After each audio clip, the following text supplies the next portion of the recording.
Días, Gaby. Muy buenos días a todos que estamos en esta nueva normalidad. Un gusto, aunque sea saludarles así. Encantado. Igualmente, Héctor, voy a presentarte. Héctor Muchas gracias. Zazueta es VP de Placement Beneficios en Mercer Marsh. Se desempeña en este ámbito analizando tendencias de los seguros empresariales de gastos médicos mayores y viragrupo de grandes clientes con presencia en México. Cuenta con estudios en administración de riesgos de LEITAM y ciencias actuariales de La Salle.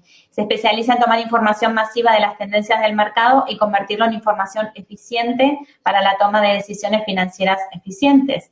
Y entonces justamente íbamos a hablar a raíz de la pandemia qué oportunidades aparecen para que podamos tomar decisiones eficientes y ahora también informadas. Informados. Es correcto. Gaby, te agradezco muchísimo. Muchas gracias por la oportunidad. Agradecer a Everett en el foro, a ti, Gaby, también a Vanessa, muchas gracias. Y a la audiencia del día de hoy espero que les resulte interesante la información que mostraré a continuación. Te Muchísimas dejamos. gracias. Permítanme poner la presentación y de una vez me disculpo aquí porque soy un poco mal millennial. Por favor, y listo. Muy bien. Pues muy buenos días a todos. Les agradezco mucho el tiempo. Voy a procurar ser muy eficiente con la agenda. Normalmente me fallan un poquito los tiempos. Por favor, Gaby, te pido que si ves que me excedo, me pongas una notita. El día de hoy les quiero compartir información que hemos estado revisando en Mercer Marsh Beneficios, pues prácticamente desde que esta nueva situación nos ha cambiado la manera de estar, la manera de ser, la manera de vivir, la manera de amar, la manera de convivir, la manera de visitar a los amigos, la manera en la cual nos estamos desarrollando, ¿no? Y hoy, precisamente, lo que hemos estado desarrollando para con nuestros clientes, para con nuestros estudios, para con nuestros socios de negocio, precisamente es tratar de identificar en este tema de pandemias oportunidades para la toma de las decisiones informadas. Y voy a tratar de hacer un pequeño contexto para poder identificar todas las variables que realmente estamos hoy teniendo que revisar al mismo tiempo cuando tenemos un evento disruptivo. Y aquí hay que hacer tal vez una pausa para hacer una remembranza, una reflexión personal. ¿A qué lo llamamos un evento disruptivo? Un evento disruptivo es aquel tipo de situación en la cual normalmente algo que está generando ya un proceso adecuado, adaptado, que camina, que solo estás buscando mejoras, de la noche a la mañana prácticamente en la inmediatez de esta nueva modernidad, algo cambia. Y cambia nuestra manera de pensar, cambia nuestra manera de juzgar, cambia nuestra manera de analizar, cambia nuestra manera de querer, cambia nuestra manera de convivir. ¿Y cuáles han sido estos temas en los cuales pues realmente hemos empezado a tener cambios? Lo primero, pues tenemos que ver la parte importante de lo que este hermoso planeta tiene, ¿no? Y somos las personas. Ha cambiado de manera drástica la situación de población, la situación de salud, la situación de movilidad, que hoy es parte de uno de los problemas más eh, retadores que tenemos ante esta nueva situación, la manera en la cual generamos economía, la manera en la cual nos cuidamos, la manera en la cual nos desarrollamos, la manera en la cual hacemos enriquecimientos culturales, en fin, un tema importante. ¿Cuál ha sido ese evento disruptivo? La verdad es que pues este virus malvado en forma de coronita, pues de la noche a la mañana nos cambió la vida, ¿no? Y empezamos a ver señales y señales y señales, y de repente, pues con esta cercanía, con las nuevas tecnologías, con las nuevas maneras de comunicarnos, con este tema de las redes sociales, China sigue siendo un país muy lejano geográficamente, pero la información la teníamos de manera inmediata. Y empezamos a escuchar señales y señales y señales. Y aquí tal vez es algo importante que tendríamos que reflexionar. Esta pandemia ha sido el disruptor más grande de la humanidad, pero no ha sido el primero. Y aquí tal vez venga el primer buen ejemplo. En 1918 tuvimos la situación de la fiebre española y ya la humanidad había enfrentado esta situación. No, hace 20 años en México lo tuvimos con el virus de la influenza. Es decir, hay maneras de empezar a revisar cómo informarnos. y tal vez la que nos tiene muy preocupados a la mayoría de las personas que nos encontramos en un medio laboral, indistintamente a qué se dediquen nuestras compañías, el tema de la economía. Hoy la economía es una de las principales variables de la vida de las personas, de la humanidad, de las cuales están afectadas. ¿Qué es la situación que está pasando? Tenemos que revisar las consecuencias y tratar de identificar esta malvada palabra que muchas veces se pone de moda en estos temas pandémicos, en estos temas disruptivos, incertidumbre. Incertidumbre sobre mi futuro, incertidumbre sobre mi compañía, incertidumbre sobre mi estrategia laboral, incertidumbre sobre la salud, que evidentemente es la parte más importante que tendríamos que estar todos cuidando, ¿no? ¿Qué ha generado? A ver, esta nueva sensación pandémica, hoy hay un nuevo superhéroe, hay un nuevo Superman, hay un nuevo Batman, y es la vacuna. Y todos estamos esperando ver con desesperación cuándo llega la vacuna. Y la vacuna, si llega a finales del 2020, es más, la vacuna se ha vuelto en una bandera política y lo podemos ver con los eventos recientes en Estados Unidos. Se ha vuelto un tema precisamente para poder tomar a la bandera de la esperanza de que esto vamos a regresar. ¿Qué es lo que tendríamos que ver con el tema de la vacuna? Esto necesariamente está muy correlacionado con la industria. Evidentemente es muy claro correlacionar que la vacuna está establecida con la industria farmacéutica.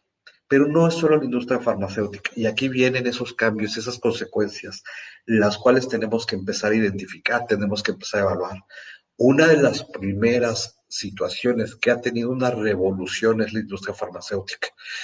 Hace unos días escuchaba a un experto en temas de investigación de vacunas, y él lo que decía es que muy probablemente encontraremos la vacuna en un tiempo récord de la historia de la humanidad, pero que a él lo que le preocupaba es que de acuerdo a su investigación, la vacuna que más rápido se había desarrollado era en 10 años. Y ahorita estamos con esta necesidad y la inmediatez de la vacuna para final de año. Es decir, va a haber muchas cosas, pero también es cierto que las demás industrias están haciendo sus esfuerzos para adaptarse, para mantenerse. Hay industrias que fueron muy maltratadas y lo veremos a continuación en la presentación, pero también hay industrias que salieron muy fortalecidas. Es decir, un momento disruptivo, de nueva cuenta, son momentos de crisis en los cuales tenemos que encontrar esas nuevas maneras de mirar nuestro entorno y convertirlas y capitalizarlas en oportunidades de bienestar para nuestros trabajos, para nuestras familias y para nosotros mismos. Y lo último, ¿no? Vamos a regresar a la normalidad. A ver, para mí era muy natural escuchar con mi grupo cercano, mis amigos, mis colaboradores directos, los colaboradores indirectos de algunos otros clientes, todos presupuestábamos al año vacaciones, ¿no? Y esa sensación de subirte al avión, de ir a tu destino, de un año tal vez salir del país, tal vez cambiar de continente, siempre era un tema en la cual era muy buen rompedor de hielo. Hoy este tipo de situaciones también es lo que tenemos que empezar a ver, a identificar y a notificar. Y ese es el contexto con el cual nos encontramos hoy, el día de hoy. Y tendremos que empezar a revisar puntos por puntos para tratar de encontrar las correlaciones entre todas las situaciones. Hoy lo primero que tendríamos que empezar a ver es la situación sanitaria mundial, ¿no? Y lo que voy a hacer a continuación es una breve recapitulación de los datos actuales. Primero, hoy la salud, lo que tendremos que identificar es que es una consecuencia. ¿Qué es lo que tendremos que estar viendo? Que la emergencia sanitaria cambió nuestra realidad de un día para el otro. Y eso es lo más importante. Todo esto que estamos viviendo, todo esto que estamos conociendo, todo esto que nos estamos adaptando, todo esto que estamos viendo diferente, es gracias a la pandemia. Y de la misma manera que hoy tenemos una tragedia por la situación actual que tenemos, también nos está abriendo un mundo de posibilidades. ¿Qué es lo que tendríamos que empezar a tener como datos importantes? Con datos de la CONAPO, con datos de las Naciones Unidas, se estima que hoy en el mundo somos prácticamente 7.800 millones de personas, de las cuales hoy ya tenemos 50 millones de casos confirmados. Es decir, si sumamos estos casos confirmados y sabemos que hay otros casos que dependiendo de las políticas gubernamentales, de las políticas de salud, Normalmente no tenemos el dato exacto a la fecha. Hoy ya podemos hablar que más del 1% de la población mundial ya entró en contacto con la enfermedad, ya se contagió.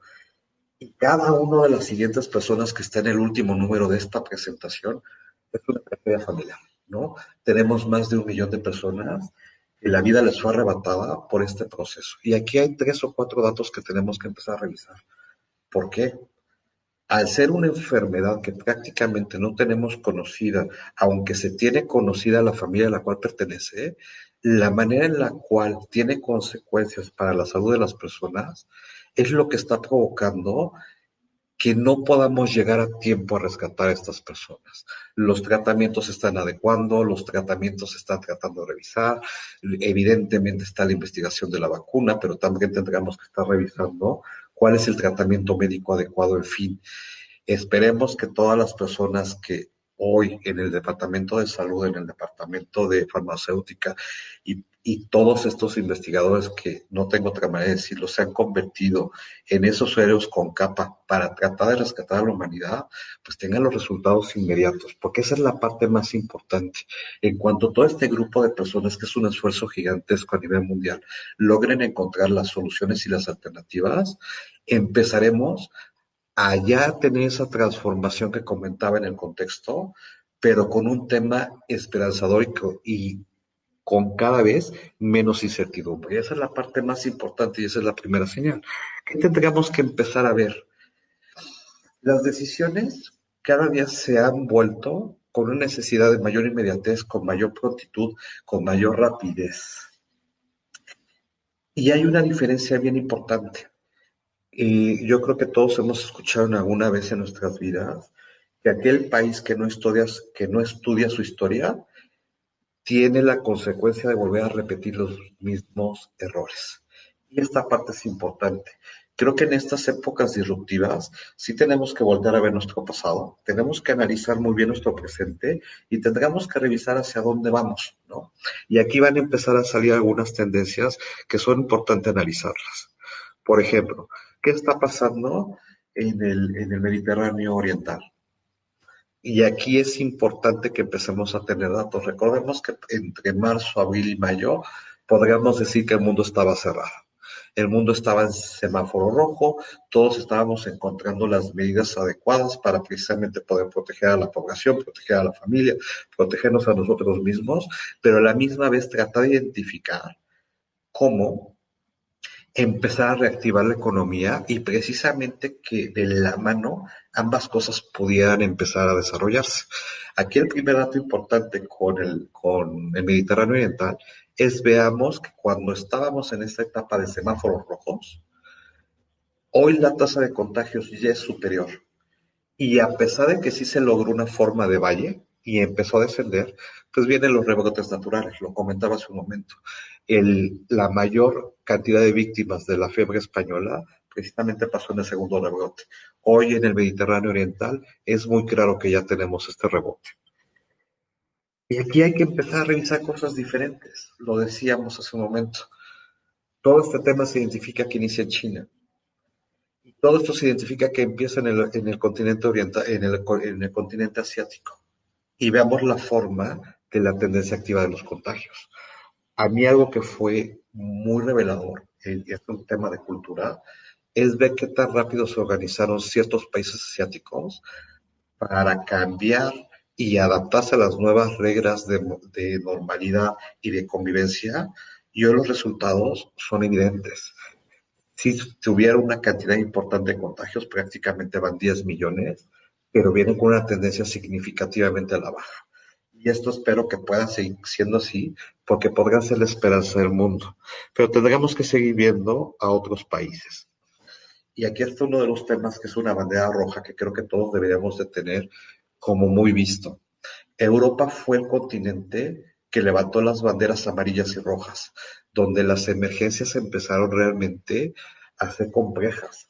Recordemos un tema en España con saturación hospitalaria, un tema en Italia con saturación hospitalaria, de redes sociales se viralizó con la gente cantando en los balcones, prácticamente estuvieron 30, 45 días encerrados en casa, ¿no? ¿Qué es lo que hoy se está viendo con la tendencia? Esta situación tan alarmante, tan crítica que se da en la primera etapa de la pandemia, es significativamente menor de lo que está pasando hoy en las tasas de contagios. También, cuando, es, cuando el continente europeo empieza a controlar la primera brecha de la pandemia, se dieron buenas noticias. Yo comenté en algún foro que a mí algo de lo que me tenía muy esperanzado es ver que Alemania ya había regresado a jugar fútbol, ¿no? Y tal vez sea un ejemplo muy banal, muy del día a día. Pero esas pequeñas cosas son las que empezaban a darle una visión de que podíamos estar empezando a regresar a lo que teníamos antes. Pero hoy de nueva cuenta Europa se encuentra en una situación compleja y yo creo que con la información de redes y la información de noticiados y toda esta situación digital, pues todos tenemos una muy buena idea de lo que anda pasando por Europa, ¿no? Y ahora el tema de las Américas. El tema de las Américas me preocupa un poco más. Y aquí voy a poner otro mal ejemplo. Las Américas tienen esta dimensión de fiesta en América, ¿no? La pandemia no ha descendido. Desde que la pandemia llegó a arraigarse al continente americano, la pandemia ha estado significativamente creciendo. Y hay datos importantes, ¿no? Mientras que la contabilización de infectados en el Mediterráneo Oriental es de 4 millones, en Asia es de casi 10 millones, en Europa de 12 millones, en las Américas ya tenemos 21 millones de contagios. Y eso es algo que tenemos que tener que estar revisando porque las soluciones que se encuentren a nivel país van a ser significativamente diferentes en algunos otros lados. Y no quiere decir que sean ni buenas ni malas. Todas llevaban el efecto de tratar de hacer las cosas de la mejor manera posible para el bien de las poblaciones. Pero sí nos tiene que llevar a identificar que va a haber zonas, va a haber países, va a haber continentes donde la pandemia va a ser más larga. Y América parece que está levantando esa manita para tener ese proceso. ¿Y qué es lo que tendríamos que estar viendo ahorita como una tendencia mundial? Aquí estoy haciendo la comparación de los contagios, que lo primero que hay que destacar es, pues un solo continente no puede generar la tendencia, es al revés. Los otros tres continentes que están generando todo el tema de contagios, pues es lo que está liderando la tendencia mundial. Es decir, cuando el mundo estaba cerrado en esos semáforos rojos de abril, de marzo y abril, pues hoy a nivel mundial estamos en niveles mucho más altos de lo que estábamos hace unos meses. Eso tendría que llevar a los departamentos de salud de los países a tomar decisiones. ¿Cuáles son las correctas? ¿Cuáles serían las mejores? Es lo que cada país tiene que encontrar e identificar. Pero a ver, tenemos que empezar a ver también situaciones un poco alentadoras. Mientras que la tasa de mortalidad, y se ve muy bien cuando comparan eh, eh, la situación de contagios contra la situación de fallecidos, al inicio de la pandemia, la tasa de fallecimiento era mayor, porque las primeras personas que tuvieron la desgracia de contraer esta enfermedad, pues prácticamente ningún sistema de salud estaba listo para recibirla. ¿Qué es lo que ha seguido pasando? Mientras que no tengamos vacuna y tratamiento, habrá personas que tristemente no podrán salvar su vida. Pero pareciera que los sistemas de salud en los países han podido tratar de identificar mejores maneras o tratamientos o documentar con qué otro tipo de situaciones y con qué otro tipo de procesos puedan tomar las mejores decisiones. Ahora, las soluciones a la vista, ¿no? Y este es un tema como muy de cultura a la mexicana, ¿no? Parece que hay temas de expectativas, ¿no? ¿Cuál es la primera expectativa? Que esta sí la compartimos a nivel mundial. El control de la pandemia. Toda esta situación completamente disruptiva tendrá un momento de estabilidad en cuanto efectivamente aquel país, aquel laboratorio, aquella comunidad, aquel continente, aquella industria encuentren un camino adecuado para que precisamente como población, como humanidad, logremos controlar la pandemia. Lo segundo, las nuevas reglas de normalidad. Hemos practicado muchísimo acerca de las nuevas reglas de normalidad. Y yo lo comentaba en un foro que tuve con el equipo de recursos humanos de Mercer Marsh Beneficios. lo primero que tendríamos que empezar a tener claro es qué es la nueva normalidad, ¿no? O sea, todos hablamos de la nueva normalidad, pero pocos tenemos una definición clara. Pocos tenemos una definición de qué sí debe de ser y qué no debe de ser. Y sobre todo, porque cuando tomamos decisiones de por qué debe ser algo de nueva normalidad, cuáles son las consecuencias buenas y cuáles son las consecuencias que debemos de cuidar. Y por qué si estamos cambiando algo del pasado, revisado nuestra situación presente, cuáles serían los beneficios futuros de tenerlo. Esas son las situaciones que debemos hoy estar discutiendo en prácticamente todos los ámbitos, desde el familiar, que es el más íntimo, hasta el escolar, el laboral, el industrial, el sector de viajes, en fin, muchísimas situaciones que tendremos que encontrar. Y esta parte es fundamental, las nuevas reglas del sistema de salud. Y aquí en lugar de mencionar las deficiencias que tenemos en varios lados, porque esta es una situación que aunque en algunos lados es un poco más crítico que en otros, el mundo lo está padeciendo. Los sistemas de salud ante una situación global de estas dimensiones parecieron que no fueron suficientes en el momento del inicio. Y tendríamos que estar empezando a cuidar estas nuevas situaciones de los sistemas de salud con tal de que veamos hacia un futuro cuáles son los procesos adecuados para empezar a generar, pues ahora sí que una nueva forma de atender a la población.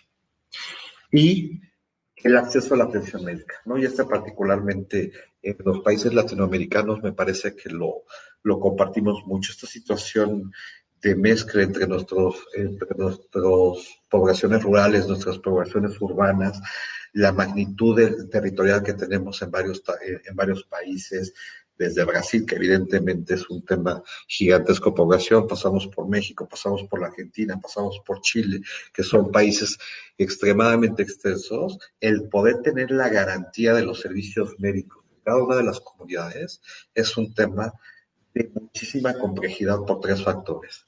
Capacidad instalada, la cual pareciera no ser suficiente. Segundo, el poder hacer suficiente implica un tema de inversión. Y la tercera, pues al final del día Latinoamérica es este concepto ahora tan usado en estos últimos años. LATAM es un lugar en el mundo que está en desarrollo. Por lo tanto, tendríamos que estar haciendo esfuerzos muy importantes para poder seguir mejorando el tema de la salud, pero sin descuidar a otros que también en Latinoamérica son fundamentales, como la educación, como la economía, como el desarrollo, carreteras, en fin. Toda esta complejidad de situaciones son las expectativas que tenemos actualmente. Ahora, ¿qué está pasando en la realidad? A ver, tenemos una vacuna en etapa de desarrollo. Este Superman, este Batman, este héroe encapuchado, todavía no llega y no sabemos cuándo va a llegar. Y la expectativa de la inmediatez que tenemos en esta nueva dinámica de vida puede hacer que las personas nos frustremos al estar viendo las noticias que un laboratorio ya va ganando la carrera, pero fallaron las pruebas. Pero ya empezamos con otro lado y no tuvieron los resultados adecuados. Y entonces nos tenemos que, es decir, estamos en un proceso de incertidumbre.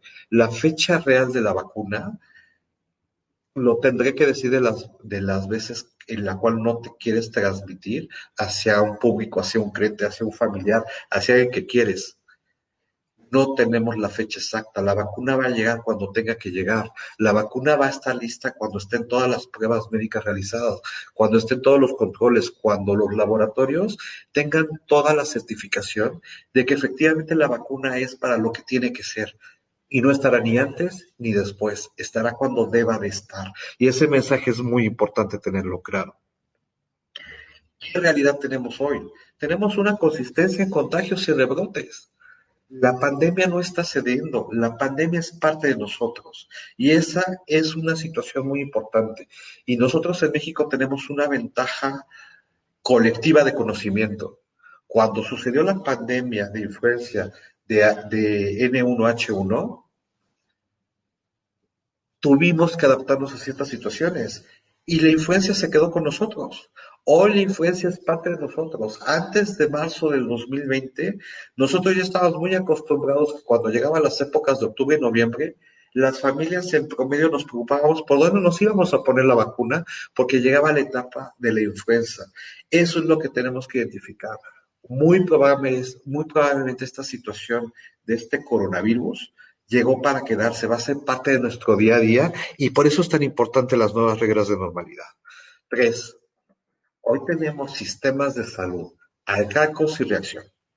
Es decir, hay que agradecer a todos estos héroes de capa, médicos, enfermeras que están en la primera línea de batalla, porque son los que han logrado salvar vidas y que hicieron todo lo posible por estas gestoras que fallecieron. Pero es más allá de las personas. Tenemos que conceptualizarlo como un gran proceso, ¿no? Y aquí voy a hacer un tema muy local en México. Hoy, por ser mexicano, la Constitución nos garantiza el derecho a la salud. Y eso es algo que tendríamos que estar viendo todos, sociedad, gobierno, iniciativa privada y personas. Todos estamos inmersos en ese tema de la garantía de la salud. Tenemos que voltar como sociedad a ver cómo estos sistemas de salud arcaicos tienen que tener una reacción más acelerada para poderse adecuar a la nueva normalidad. Y sobre todo, una saturación en los sistemas actuales. Lo puse hace unos momentos de ejemplo, la situación en Europa y muy probablemente empecemos a ver hacia finales de año algunos otros países con el tema de la saturación. Me voy a apurar un poquito porque faltan todavía algunos datos. El tema económico. Estos son algunos datos que están públicos en el Fondo Monetario Internacional y es su perspectiva de perspectivas y políticas mundiales con datos a agosto 2020 y empiezan a hacer pronósticos. Yo remarcaría 3 o 4 puntitos. Hoy hay una dificultad particular de reactivar la actividad económica. 2, hay una escalada de la pandemia. 3, muchos países pusieron el tema de alentar el ritmo de las reaperturas con tal de cuidar la pandemia, pero de todas maneras seguimos teniendo rebrotes. Y 4, los niveles de actividades a los previos de la pandemia en la economía mundial, tenemos una larga brecha para poderla mitigar. Y aquí hay algunos datos importantes, los cuales voy a pasar muy rápido. Veníamos de un año 2019 donde el crecimiento económico del mundo, aunque es positivo, tampoco fue extraordinario. Es una tasa eh, relativamente baja positiva de 3% de crecimiento en la economía. ¿Cómo se empezaron a ver por sectores? La economía en los países avanzados en 2019 crece en 1.7%. ¿Qué pasa en el 2020? El mundo se nos cae prácticamente 5 puntos porcentuales. Y recordemos por ahí que hay un tema muy dado en la política económica, que es muy deseable que los países crezcan a tasas de 5% consistentes todos los años. Y esto tiene una significancia muy sencilla. Cuando los países logran crecer consistentemente a tasas del 5% durante 15 años, duplicas el tamaño de la economía. Y si duplicas el tamaño de la economía, eso quiere decir que pudiste llevar mayor bienestar a tu población. Por eso es tan importante tener esa tasa de crecimiento del 5%. Pero las economías avanzadas pierden 7%. ¿Cuál es una noticia que tendríamos que estar pues viendo que era natural? La reactivación económica y la recuperación económica no va a ser tan rápida. Lo que se perdió en 2020 no se va a recuperar de manera inmediata en 2021. Pareciera que va a haber un tema de recuperación, pero hay datos extraños.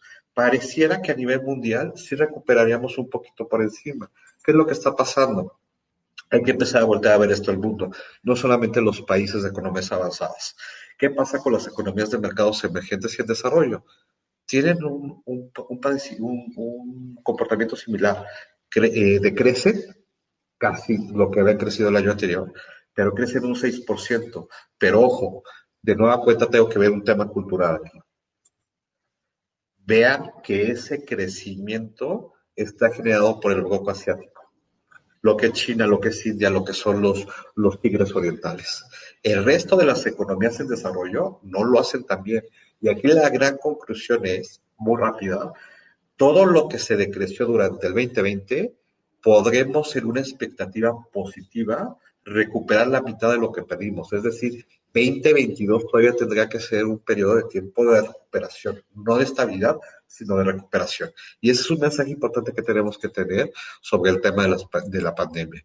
Ahora, la cultura está influyendo en el desarrollo de la pandemia y por eso, por estas fotos de fondo. ¿A qué me refiero con la cultura?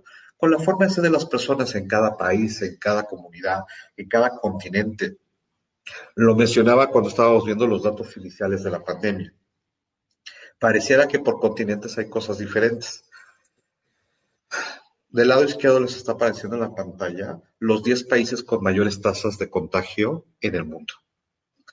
Y aquí viene el primer comentario para revisar si efectivamente de manera cultural hay países que tienen acciones que ya traían dentro de su manera de desarrollarse y de su manera intelectual, ahora sí que dentro de su ADN. No hay ningún país asiático que no sea India. E India tiene una situación característica muy importante. Es uno de los países importantes en desarrollo, pero que al igual que México, que al igual que Brasil, que algunos países de Latinoamérica, tiene una situación todavía compleja para garantizar las mismas garantías y oportunidades de manera pareja en la población. Pero ojo, también eso es importante. De estos países, el único que tiene una tendencia a la baja es la India. Todos los demás países son americanos, tanto del bloque del hemisferio norte como del hemisferio sur, y europeos. Y todos con una característica en común. Todas sus tendencias están creciendo, creciendo, creciendo. Y lo que deberíamos de voltear a ver, no con preocupación, sino que es con asertividad, con certeza, con revisión. Están hacia arriba de manera más importante cuando inició la pandemia en marzo. Ahora, tenemos que empezar a encontrar anclas económicas para un futuro incierto. Y efectivamente salieron sectores favorecidos, fortalecidos. La industria de la salud es una realidad que la industria de la salud es una de las fortalecidas actualmente. Es donde prácticamente todos los recursos de investigación se están dando, los hospitales, tanto públicos y privados, es donde se están haciendo las atenciones. Es natural ver que la industria de la salud tiene precisamente un sector fortalecido. Pero también salieron cosas que ya sus procesos estaban probados y dado que su proceso estaba probado, tuvieron un gran boom el comercio electrónico, las telecomunicaciones, la mensajería y la paquetería, los medios electrónicos de pago, todo este concepto de mundo digital precisamente salió completamente fortalecido. Y pareciera que podría ser las sacras para nuestro futuro incierto, pero de la misma manera hubo sectores en crisis, ¿no? Y la mejor manera de resumir estos sectores en crisis son aquellos sectores que dependían de la movilidad. ¿Y a qué me refiero con depender de la movilidad? Es muy claro para nosotros. Yo creo que todos los que estamos en el foro extrañamos profundamente una cena con tu pareja, una comida con los amigos, un viaje con la familia, un viaje a la playa, un viaje con los amigos. Es más, algo que también se nos arrebató en esta nueva situación, los viajes laborales. ¿Cuántas compañías no están teniendo un ahorro importante derivado de los no viajes laborales, ¿no? Y otra parte que también es muy importante volver a ver, sobre todo en países latinoamericanos, el tamaño se importa.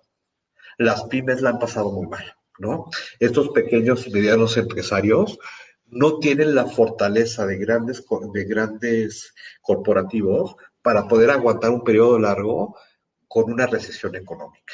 Y los negocios de barrio, ¿no? Y aquí igual hay ganadores y perdedores. ¿Y a qué me refiero con los negocios de barrio? Pues todos aquellos tenemos siempre una tienda en la esquina donde vamos a comprar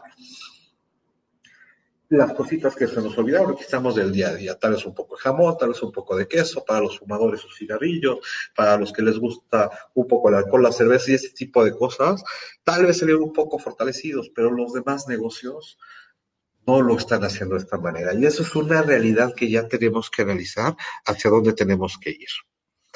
El tema de la vacuna. Y aquí voy a ser muy específico, muy rápido. Hoy tenemos 172 países en la carrera para encontrar el desarrollo de la vacuna. Me pareciera que esta situación de que todos estamos volteando a ver es el resultado de esto. Número dos, hay una iniciativa global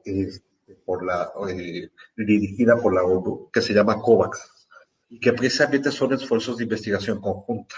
Y todos estos procesos de investigación se están depositando en una gran red de conocimiento mundial y global, de tal manera que podamos encontrar la vacuna de la manera más oportuna, ¿no? ¿Qué, qué, qué conceptos, qué conglomerados están dentro de esta colisión? Se encuentra la Coalición para las Innovaciones en Preparación para las Epidemias, la Alianza de Vacunas y la Organización Mundial de la Salud. Ahora, todos están alineados.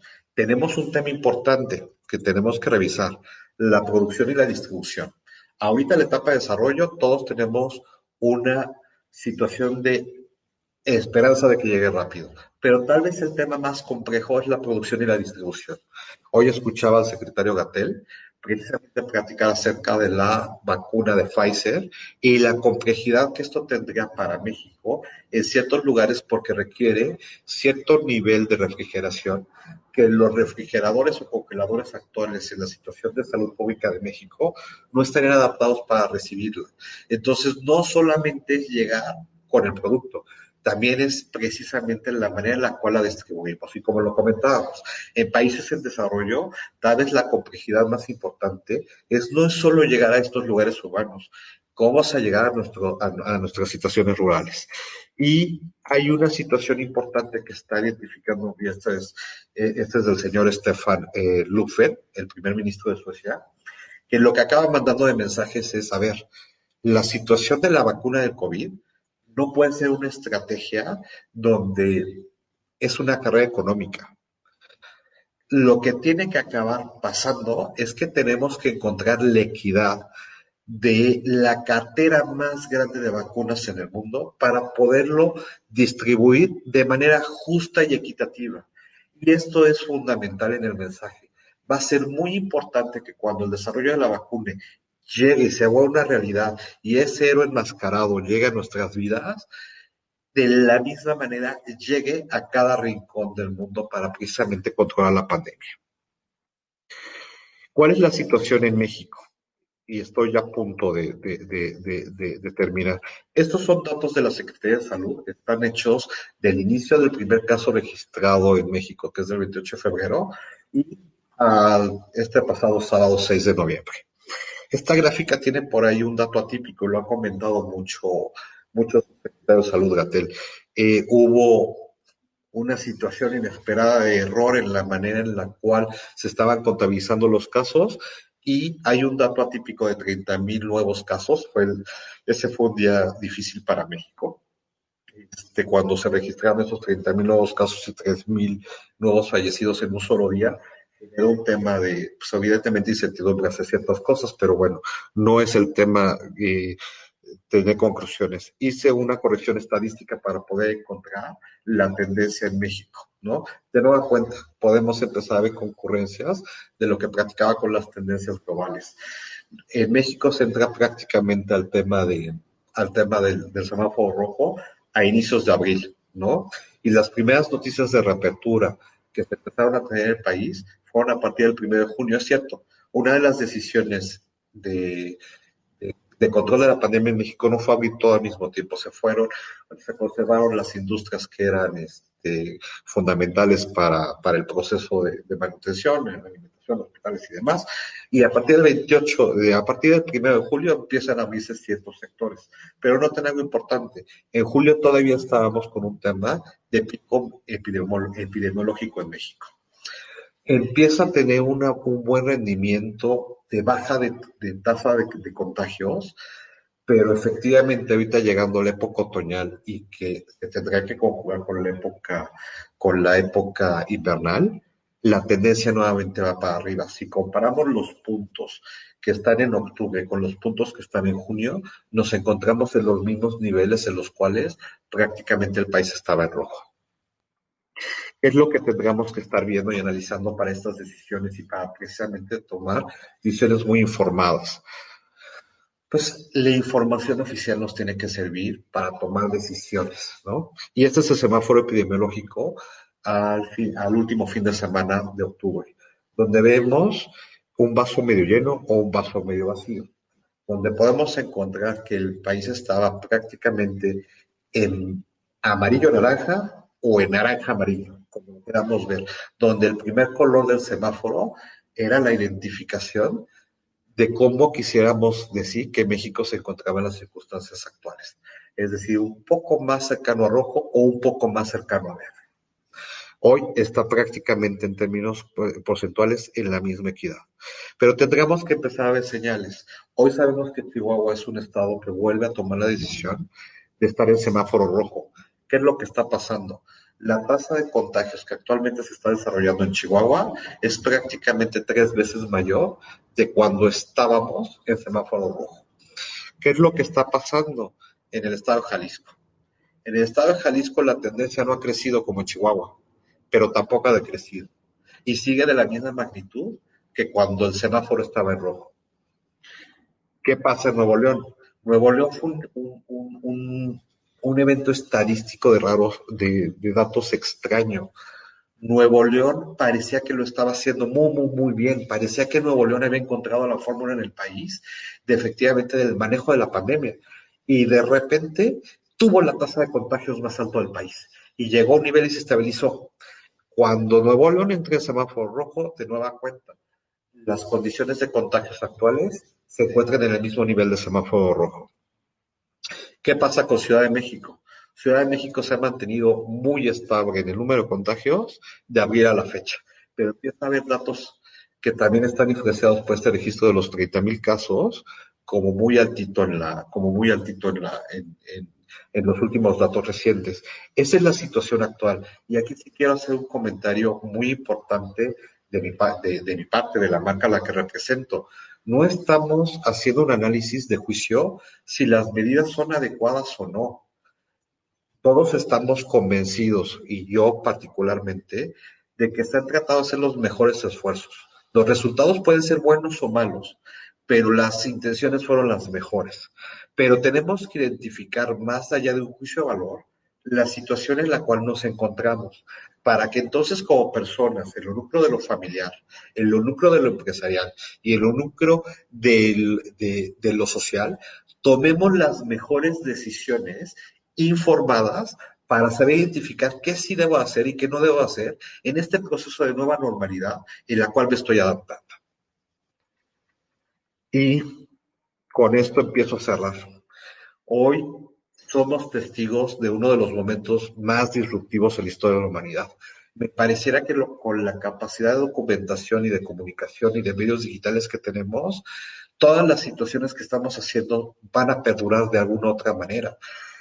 Yo veo de manera muy complicada que en los siglos XIII, XIV, XV, un evento como el que está pasando ahorita, lo hubiéramos podido tener tan documentado, tan alineado, tan globalizado, con tanta información y con tanto chip de poder saber hacia dónde vamos, si no nos encontráramos en esta situación actual. Pero la pregunta importante para todos nosotros es, ¿seremos testigos o generadores de adaptación? Que creo que esa es la parte que tenemos que empezar todos a voltear a ver hacia el futuro.